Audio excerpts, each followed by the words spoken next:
መጽሐፈ ነህምያ ምዕራፍ 13 በዚያም ቀን የሙሴን መጽሐፍ በሕዝቡ ጆሮ አነበቡ። አሞናውያንና ሞዓባውያንም ወደ እግዚአብሔር ጉባኤ ለዘላለም እንዳይገቡ የሚል በዚያ ተገኘ።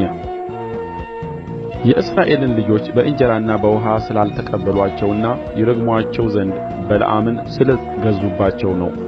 ነገር ግን አምላካችን እርግማኑን ወደ በረከት መለሰው። ሕጉንም በሰሙ ጊዜ ድብልቁን ሕዝብ ሁሉ ከእስራኤል ለዩ። ከዚህም አስቀድሞ በአምላካችን ቤት ጓዳዎች ላይ ተሾሞ የነበረው ካህኑ ኤልያሴብ ከጦብያ ጋር ተወዳጅቶ ለሌዋውያን፣ ለመዘምራን፣ ለበረኞቹ እንደ ሕጉ የተሰጣቸውን የእህሉን ቁርባንና ዕጣኑን፣ ዕቃዎቹንም፣ የእህሉንና የወይኑን የዘይቱንም አሥራት ለካህናቱም የሆነውን የማንሣት ቁርባን አስቀድሞ ያስቀመጡበትን ታላቁን ጓዳ አዘጋጅቶለት ነበር። እኔ ግን በባቢሎን ንጉሥ በአርጤክስስ በ32ኛው ዓመት ወደ ንጉሡ ሄጄ ነበርና በዚህ ጊዜ በኢየሩሳሌም አልነበርሁም። ከጥቂት ዘመን በኋላ የንጉሡን ፈቃድ ለመንሁ፣ ወደ ኢየሩሳሌምም መጣሁ። ኤልያሴብም በእግዚአብሔር ቤት አደባባይ ለጦብያ ጓዳውን በማዘጋጀት ያደረገውን ክፉ ነገር አስተዋልሁ፣ እጅግም አስከፋኝ። የጦብያንም የቤቱን ዕቃ ሁሉ ከጓዳ ወደ ውጭ ጣልሁ፣ ጓዳዎቹንም እንዲያነጹ አዘዝሁ። የእግዚአብሔርንም ቤት ዕቃዎች፣ የእህሉንም ቁርባን ዕጣኑንም መልሼ በዚያ አገባሁ። ሌዋውያኑም እድል ፈንታቸው እንዳልተሰጠ የሚያገለግሉትም ሌዋውያንና መዘምራን እያንዳንዱ ወደ እርሻው እንደ ሄዱ ተመለከትሁ።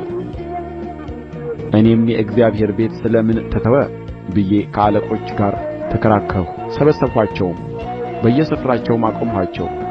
ይሁዳም ሁሉ የእህሉንና የወይኑን የዘይቱንም አሥራት ወደ ዕቃ ቤቶች አመጡ። በዕቃ ቤቶችም ላይ ካህኑን ሰሌምያን፣ ጸሐፊውንም ሳዶቅን፣ ከሌዋውያኑም ፈዳያን ሾምሁ። ከእነርሱም ጋር የመታንያ ልጅ የዘኩር ልጅ ሐናንያ ነበር። እነርሱም የታመኑ ሆነው ተገኙ።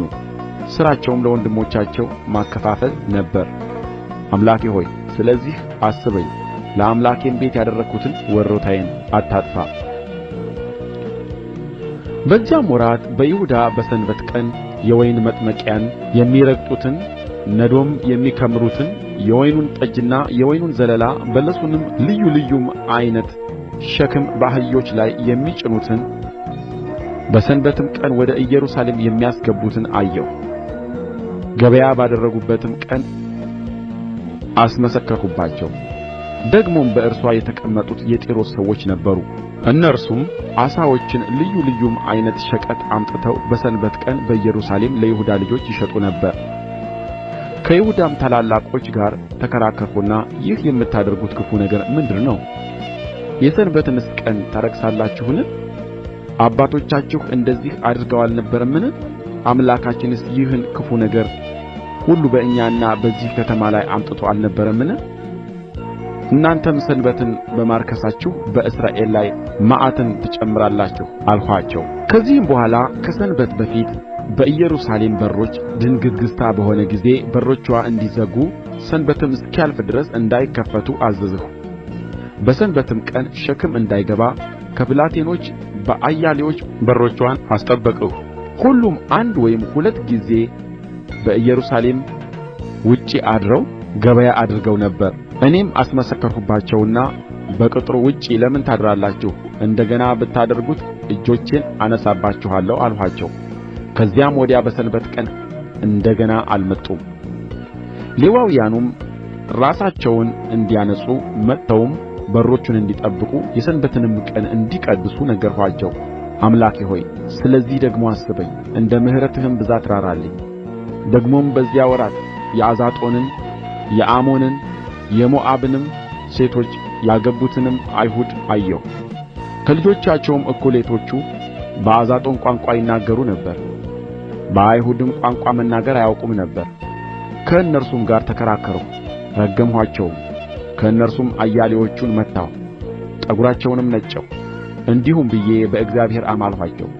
ሴቶች ልጆቻችሁን ለወንዶች ልጆቻቸው አትስጡ፣ ሴቶች ልጆቻቸውንም ለእናንተና ለልጆቻችሁ አትውሰዱ። የእስራኤል ንጉሥ ሰሎሞን በዚህ ነገር ኃጢአት አድርጎ የለምን? በብዙ በአሕዛብ መካከል እንደ እርሱ ያለ ንጉሥ አልነበረም። በአምላኩም ዘንድ የተወደደ ነበር። እግዚአብሔርም በእስራኤል ሁሉ ላይ አንግሦት ነበር። እርሱንም እንኳ እንግዶች ሴቶች አሳቱት። በውኑ ይህን ሁሉ ታላቅ ክፋት እንሠራ እንግዶችንም ሴቶች በማግባት አምላካችንን እንበድል ዘንድ እናንተን እንስማ? ከዋነኛውም ካህን ከኤልያሴብ ልጅ ከዮአዳ ልጆች አንዱ ለሖሮናዊው ለሰንባላጥ አማች ነበረ። ከእኔም ዘንድ አባረርሁት። አምላኬ ሆይ የክህነትንና የሌዋውያንንም ቃል ኪዳን ስላፈረሱ አስባቸው። ከእንግዳ ነገርም ሁሉ አነጻኋቸው። ለካህናቱና ለሌዋውያኑም እያንዳንዳቸው በየሰሞናቸው በየጊዜውም ለእንጨት ቁርባን ለበኵራቱም ሥርዓት አደረግሁ። አምላኬ ሆይ በመልካም አስበኝ።